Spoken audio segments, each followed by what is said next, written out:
4 of the most horrifying things we've ever found on beaches. Number 1, a sack containing 54 severed human hands. I don't really know, I don't have words to describe how horrifying this is, and I could not imagine just finding a bag on the beach and opening it up and be like, oh look, human hands, but this happened in Siberia. Number 2, famine victims. Basically a bunch of human bones washed up onto a beach, and they were actually from something called a coffin ship, which were a bunch of ships that kind of left Ireland during the potato famine where everyone was starving to death and dying, and we found some human bones on a beach. Number 3, a dead sperm whale filled with plastic. Now that might not sound horrifying, but if you think about it, there's so much plastic in the ocean that it took down the largest toothed predator currently on our planet. That is horrifying that it is that present in our ocean and that deadly. For the Montauk monster, people hypothesize that this deformed looking creature was everything from a chupacabra to the missing link, but basically it's just a really deformed raccoon.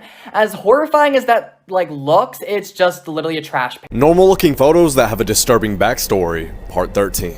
A group of students in India went swimming and took selfies in the water before they left. They later noticed that one of the boys was missing and discovered the top of his head in the background of one of their photos. They contacted the police, who found his dead body floating in the pond. This photo shows a starving little girl trying to reach a feeding center when a vulture landed nearby her, waiting for her to die. The photographer, Kevin, was told not to touch any of the children out of fear of getting a disease. In the Victorian era, families used to dress up their dead relatives and take pictures with them. You can see that the image of the mom and the dad is blurry because they had to wait for the camera shutter to cycle, but the daughter's photo is perfectly clear. The man in this photo is Nasala. He hadn't met his rubber quota for the day, so his bosses cut off his daughter's wife and hand, and then they killed his daughter and wife and then cannibalized them. This photo shows Nasala being forced to stare at his 5-year-old daughter's chopped off hand and foot.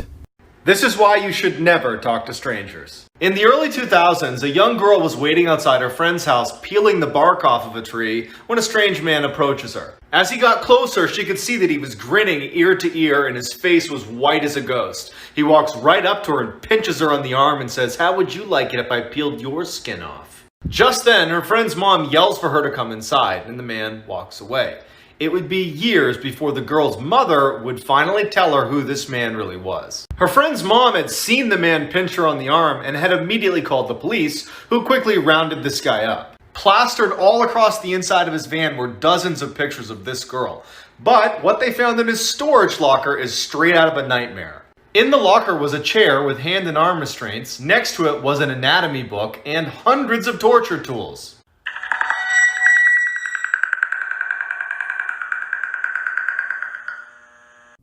Crazy cat lady. Omega's live stream function allows people to video chat with common interests. In late April, people on the interest furry got a disgusting sight. A woman now dubbed as Crazy Cat Lady was skinning, burning, and finally killing cats. Many people, namely furries, saw the torturing of these cats in the most horrific ways. The times after the cats were dead, she would laugh maniacally at people's terrified reactions and felt no remorse. Why are you doing this? She claimed herself to be a French taxidermist, but that profession doesn't include or allow torture. She's killed dogs and even posted TikToks of cats sounding in distress calls.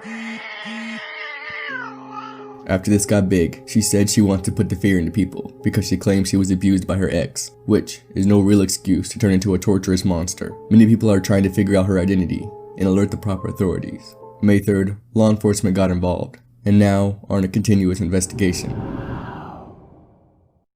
This is why you should always trust your gut. In the 1970s, a young couple decided to go for a late night hike in the woods. A couple minutes into their walk, and the man remembers thinking something's not right. He tells his girlfriend, but they just decide to ignore it and keep going, until he steps on something that felt really soft, like it was alive. Before he has a chance to see what he stepped on, they hear all this rustling in the bushes next to them, and they bolt. Years later, that couple turns on the TV, and a death row inmate who's about to be executed is being interviewed. And they ask him, was there ever a time that you were almost caught red-handed? He responded, yes, one time. I was in the woods, and a couple walked through, and the man actually stepped on the body of a girl I had just killed. I was hiding in the bushes just a few feet away. They didn't see me. That couple had run into one of the worst serial killers of all time, Ted Bundy. But that's alright. Hush.